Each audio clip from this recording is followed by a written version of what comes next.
All right, open up your book to section 15-2. We're on page 756 in your book. And the title of this section is Arithmetic, Geometric, and Other Sequences. The objective here in this section is to represent sequences explicitly and recursively. Secondly, we want to be able to find a term in a sequence given its term number. And third, find the term number of a given term in a sequence.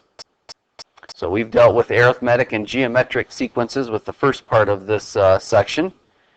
And now in this second part, we're going to look at a sequence that isn't arithmetic and is not geometric.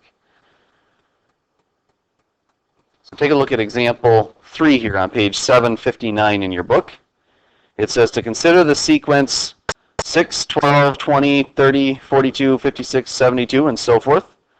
Part A asks you to write a recursion formula for t sub n as a function of t sub n minus 1 and use it to find the next few terms. All right, so let's first write down our data that they've given us here. And again, I'm going to write it in a table format rather than the way they wrote it down for us. So first term was 6, second term is 12, third term was 20, fourth term was 30, and so forth. All right, I'm not going to write down all the terms. You can write down more if you want to, but that will be enough to get us going here, I think. Now, I've already mentioned that this is not arithmetic or geometric, but that would be the place to start, would be to look at the differences between your terms here to see if there's a common difference here. So this increases by 6, and this increases by 8, and this increases by 10, and so forth. So it's definitely not a common difference that we have here. You could also take the ratio of those, 12 divided by 6. Put that off to the other side here maybe. I can see that if I did 12 divided by 6, that I'm multiplying by 2 here. 20 divided by 12, well, 20 over 12 is going to be what? 10 over 6, that's 5 over 3. So I'm multiplying by 5/3. I can see that it's not a common ratio either. So again, the place to start was with the two sequences you know, arithmetic and geometric. See if it fits either one of those. If it does not, now we got a little bit more work to do. So I know it's not one of those two. They want us to write this as a recursive formula. So really what I need to do is figure out how to deal with these values that I'm adding on. 6, 8, 10, those look like nice numbers to work with. And if I continued on here, it would be 12 and 14 and so forth. So we're always adding an even number. So I can think of the 6 here as being 2 times some number, and the 8 as being 2 times some number, and the 10 as being 2 times some number, because they're all even. So of course 6 is 2 times 3, and the 8 is 2 times 4, and the 10 is 2 times 5. Well, those look like nice counting numbers, 3, 4, 5. And actually, what I want to do is relate these, that I can see that for the second term, I have to add 2 times 3. It looks like I'm adding 1 more than the term number to it. So that'd be the last thing that I think I'd do here to help me figure out what this little formula is that I need. That it looks like if I write this as 2 times 2 plus 1, think of the 3 as being 2 plus 1. That 2 is the term number. Maybe we'll even put it back underlined in green here to help me see that. That's the same as that term number out front, so that might help me see how to come up with the next term each time. In fact, I can do that with 2 times 4. I can see this as 2 times 3 plus 1, where 3 is the term number that I'm looking at. And of course, the 2 times 5, that's 2 times 4 plus 1. All right, so with that, I think I can come up with a recursive formula now. It'll be based on the previous term as well as the term number, so it's kind of interesting that it's based on both of those. But here's our recursive formula. Again, you need a starting value, so t sub 1, that was equal to 6. And then t sub n, it's based on the previous term, so it's t sub n minus 1. And then we're adding on some stuff. It's these even numbers we're adding on. It's not a common difference, though. They're changing slightly. And I found out that it's 2 times the term number, which is n, plus 1, it looks like. So t sub n is equal to the previous term plus 2 times 1 more than the term number. Looks like a nice little recursive formula here. They want us to use it to find the next few terms, so let's grab our calculator and try that out.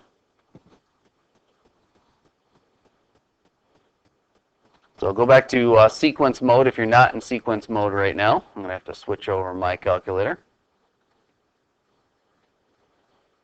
And then write in your formula here. So this was u sub n minus 1.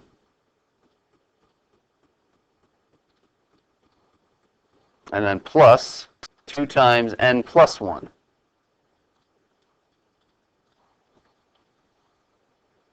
And our starting value for this was 6. Okay, so let's go to our table. You can graph this if you wanted to, but I'm going to just bring up my table here. Let's go to our table setup. I'll start it out at 1 and have a change of 1. And if we go to our table, there's the values there. 6, 12, 20, 30, those are the first 4 we wrote down, and the others they gave, the next couple they gave us. But there's all the way out to 11. So let's just grab a picture of that.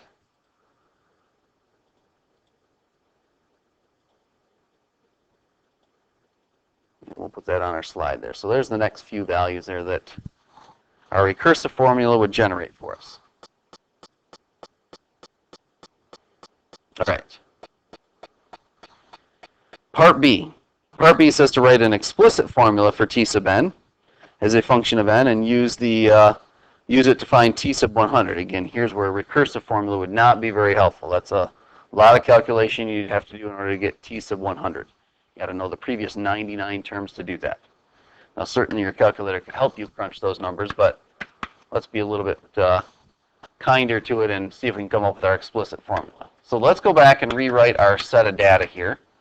1, 2, 3, 4. And again, I'm only going to write the first few terms here. You can write more down if you want to, but I think the first 4 will be sufficient. 6, 12, 20, and 30 were the first few. Now, if you can recognize a pattern in here and think about how to put it in terms of the term number, then that would be a nice way to do this problem. You could also do some techniques that we talked about way back at the beginning of the year when we look at a numerical representation for our data and see if it's got some of those other properties, add, or multiply, or a common second difference, or whatever it might be. You might look for some of those other patterns if you need to. But I think with the work we've already done on this one, we can use it to help us answer this. Oops, I don't need to see what it differs by. I just need to look at each one of these terms here and see how they can be rewritten. The 6, well, I can see the 6 here as being written as 2 times 3. And the 12 is actually 3 times 4. The 20 is 4 times 5. And all of a sudden I can start to see some counting numbers here show up in this. And this is 5 times 6. So I can see that if I take my term number, which is 1 for the first one, if I add 1 to it, it gives me the 2. If I add 2 to it, that gives me the 3. So I could think of this as being my term number, which is 1 plus 1 for that 2. And the 3 is really 1 plus my 2 there, my term number plus 2. Or in other words, the 3 is really my term number, which is 2 plus 1. And the 4 is my term number plus 2. And so forth. So I can use this to kind of help me come up with a pattern. If I can see a pattern generated like this, then we're all set in terms of coming up with our equation. And I think we can definitely see that there's a pattern here. So we can use it to help us come up with our equation. So our explicit formula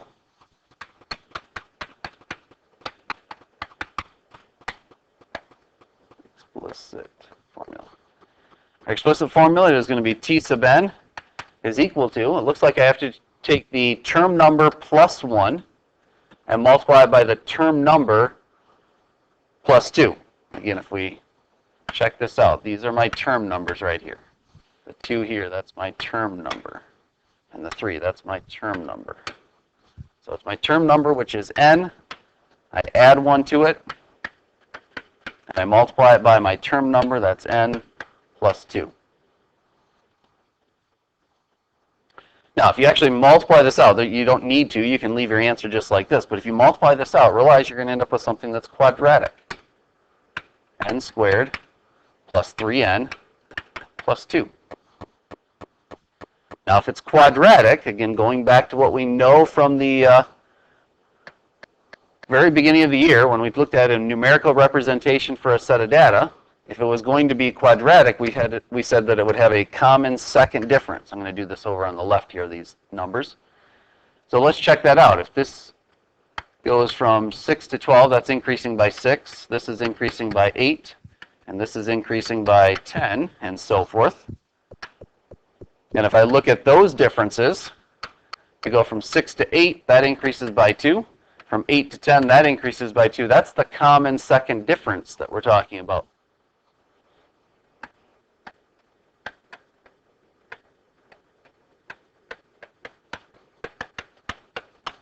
That's how we know it's quadratic. So again, you can use techniques that we've learned prior to this, working with a numerical set of data, to help us come up with what the pattern is, or therefore what the function is, and that might help you come up with this equation. All right, if all you know is that it's quadratic, then grab 3 of these values and find the equation that involves those 3 values. We've done that before too. So you've got plenty of ways to solve this. You don't necessarily have to recognize this pattern. The pattern that I came up with here isn't necessarily as easy to come up with. Some of them are a little bit easier than others, though. All right, so we've got ourselves a pattern here, and we got ourselves a explicit formula.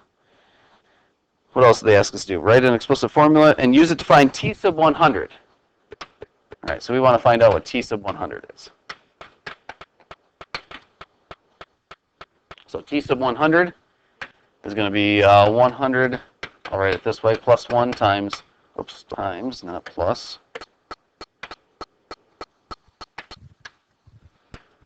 100 plus 2. So 101 plus 102, or sorry, 101 times 102. Let me just punch that into my calculator.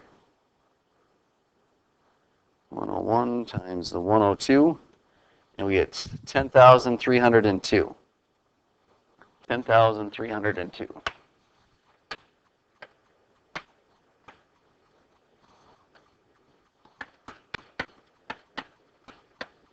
There we go. All right, that's working with a sequence that's not arithmetic, not geometric, but again, the way we started that was to check to see, is it one of those two?